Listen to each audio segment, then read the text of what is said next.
to finally do this for the first time in what, 3-4 years? Yeah, it's been a while since we've done it. I think for coaches and management and everybody to see some of the players that we've drafted on ice or in person and work on building those relationships with these kids, and they get to come in and see our environment and see what we're about. I think it's pretty special since we haven't done it in so long, so it's really enjoyable.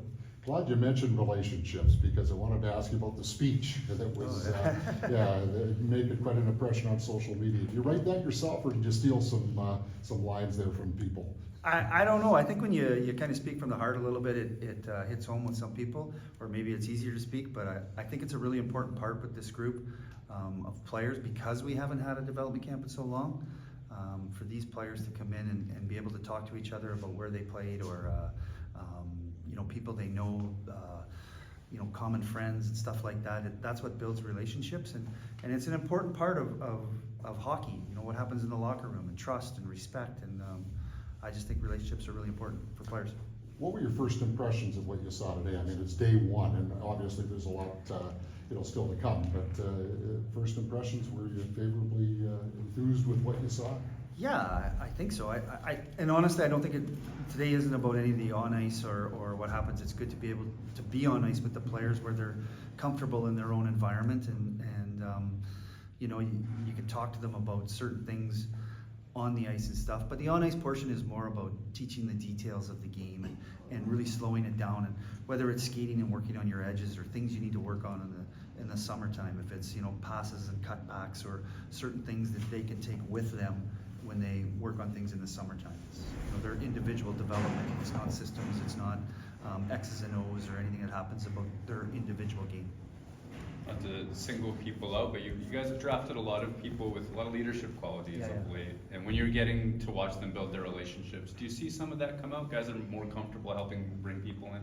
Yeah, I think so. I think it's one of the big things for us is leadership. I think when you are drafted, you're one of the better players on your team, and you have a natural leadership role from the team you're playing on. So it's easier for those players when they come into an environment like this to talk to kids or talk to coaches or whoever's around and what they're doing. So I think it's important, and hopefully it will bode well from it.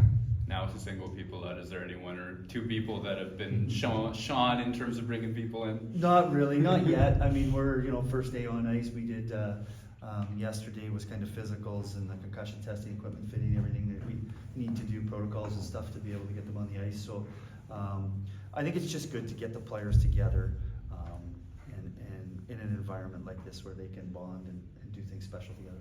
Is there anything, Jimmy, in general that stands out, just as someone that's been in the game as long as you have, what kind of today's young athlete is like compared to what maybe this would have looked like even 10, 15 years ago, in terms of the condition these guys are in and just the skill level that they have? Yeah, I back when I played, there was no development camp, so I don't know. But I really think it is about development. It is about the individual skill level development of players. And when I'm talking skill, I'm not talking about picking up the puck and doing the Michigan play or doing things like that. I'm talking about little things about coming out of corners where you're moving your feet, getting your head up and being able to make a pass on the tape. There's some skilled things that when you do it at a high level, or you do it under pressure, you're doing it with speed, because as you level up, things get harder and harder and harder, and you have to work on those things. So that's what we're trying to get kids involved with right now. I imagine off-ice skills are important as well, right? Dealing with the media, dealing with fans, social media, those are all components which I know you've integrated into what you talk to them about. Yeah, for sure. I mean, media presentations, nutrition presentations, mental wellness, mental preparation, mental strength, the skill side of things. All those are very important. And it's nothing new for a lot of kids. It's about them kind of being their own coach and what they can take away from this to be able to work on it on their own when they get in their own environment, whether if they're back at school or back at junior with the Moose or whatever, and understanding how to develop themselves, because you don't always have a coach there to push you, and you have to learn to do it yourself. Right. Jimmy, what stood out about Rutgers' growth, not just, I don't mean today, but since the time he was drafted to the times you interacted with him and saw him over the course of the year this year? Yeah, I think at the start he was kind of finding his game and catching up to the speed of the game and understanding what his good qualities were and what he was as a player. And I think it took him a little bit at the start, but I think maybe by what you've seen by the end of the year, he was a big part of that team, and he got up to speed and knew how to use his skills of finding open areas, his release. You know, he's a pretty physically mature kid, how to use his body. You know, as an 18-year-old kid against men, not men at the college level, but bigger, stronger players. So it took him a bit to find his role and what he was doing, but I thought he really excelled at it near the end of the year. I feel like too, like a guy like him would gravitate naturally to someone like Colby too. You see like they walking out together and getting to know each other, just those leadership qualities. Yeah, maybe. I haven't noticed it much, but I think everybody at this camp is putting in a good effort to put themselves out there with everybody and meet people, and yeah, so it's good to see. Just one on Chaz Lucius. I saw him wearing the yellow. I know he's coming off the Yeah. shoulder surgery. Is he probably staying in the yellow kind of Yeah. all week here? Yeah. It's, you know, this camp isn't about, we don't want anybody coming away from this camp hurt. Yeah. It's a teaching camp and a development camp. It's more about him getting ready for the start of the season. And he had an interesting season last year. Obviously, he started with the Moose and then World Junior and then back to the Dub where he was really tearing it up, and then the unfortunate injury. I guess where do you kind of see him now as we head into this next season? Well, I think that opportunity for him to go to the WHL and work on the offensive side of his games, where maybe the game has slowed down a little bit and he sees things a little differently, get the opportunity to play more ice time, play a bigger role. I think that was great for his development and growth, and I think we'll hopefully see some more of that next year. Jimmy, just quickly, whether a player is a first-round pick or a free agent invitee, what do you hope these young men leave this experience this week with? I hope they can take something from this camp that they can implement in their game, not only on the ice but off the ice. You know, I tell kids, take a couple things. You know, you're not going to remember everything that was said from every coach, but take a couple things. Use the opportunity to talk to our NHL coaches, talk to our American League coaches, talk to the mental skills coach we have in, talk to myself and Keener, and keep working on these relationships. Take something from it so that you can use that and implement it in your own game. Whether you're a college free agent, whether you're one of our own players, it's something they need to do. Jimmy, this is your portfolio with the young guys, so in a lot of cases, this is your first introduction to them and then to you. Yeah. So after this week is done, how do you kind of follow up with these guys throughout the course of the rest of the summer and maybe into whatever training camps they're going to? It's phone conversations after development camp with every player, and talk about the camp, what they liked, what they didn't like. I think the feedback is always important for us to make it better every year and what we can do. We ask kids for honesty, and then we give them feedback on what we think we can help them with, and we try and continue that relationship over the summer, and into whether they're going to school, whether they're junior, coming back with the Moose, whatever it is.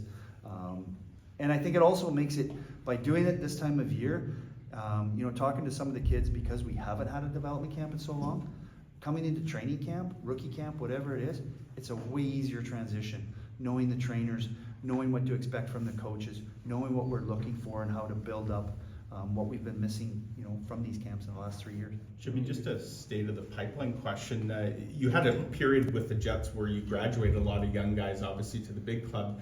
It seems like there's a lot of excitement around what you're starting to stockpile here. You know, in net, you've got the OHL, WHL goaltenders of the year, got a young kid like Salmonson on the blue line and some other, and now forward, obviously, a number of really high draft picks. How would you assess kind of the state of the overall pipeline right now? I think it's we've got a great young group of kids that you know, are starting to build relationships. That the opportunities are coming for them more and more as we're, you know, moving up. I don't know how to put that, but it's just a great opportunity for these kids. I see it as a great opportunity for them. I think they do too, with these young players and looking at the chance for them to move forward. I do.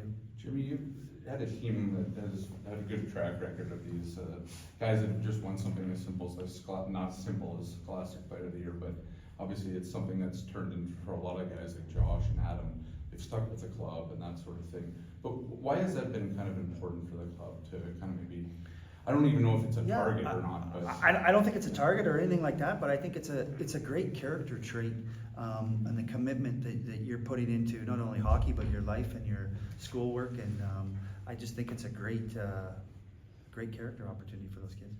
For guys like Thomas Milich and Brad Lambert, to win a WHL championship, so win a junior championship, go to the Memorial Cup, what benefits does that have for players in like you that you've seen in the past? Yeah, understanding how to play under pressure, you know, on a bigger scale. Those experiences not everybody has, and if you've experienced it, it just gives you the advantage the next time you're going through it. You know, and hopefully they can take that experience and how long and how deep they went in the playoffs in the Memorial Cup, and you know, it'll help them down the road, hopefully with us. You mentioned a couple of times, obviously it's the first time you've done this in a while, but you've taken feedback from guys who are regular to improve the process. So does that mean that there's some tweaks that you're able to make maybe for the first time this time?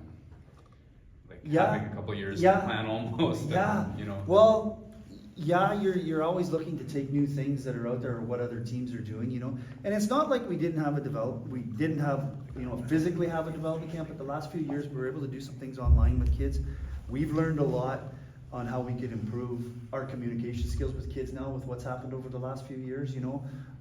I use way more FaceTime and Zoom calls now than I ever did before. So I feel like my relationship is stronger with players than it was my first few years because we've had this ability. So, you know, there's always positives that you can take from everything you're doing, I guess. Just one last one from you, Jimmy. Chibrikov, he's a guy, his skill obviously really stands out. He's pretty dynamic out there. What's, I guess, the challenge and the benefit to something like this for a kid who's obviously still getting acclimatized with everything, including just North American life? Yeah, like, so not only the on-ice portion where you can, like, he's a player that we haven't seen live for the last few years, you know, it's been a lot of video and stuff. Yeah. But he's a player that not only on the ice, but off the ice, how can he improve in the gym? Now we can physically see him and show him areas that he can improve on, whether it's his, you know, foot speed or upper body strength, you know, things to maintain a high level overall endurance and conditioning. Those are just some personal things that you can help him with when he comes in a camp like this. Did you like the shot? Yeah, I don't think I've seen it. I did hear some cheering out there. Is that the one you're talking about? All right. Must be nice though to have a guy like Zilkin here who can kind of Yeah. translate and Yeah, help out in that. You know what? But not only that, we've got a lot of great leadership guys out there, which is, I mean, you guys talked about it. I think that's pretty cool. Thanks.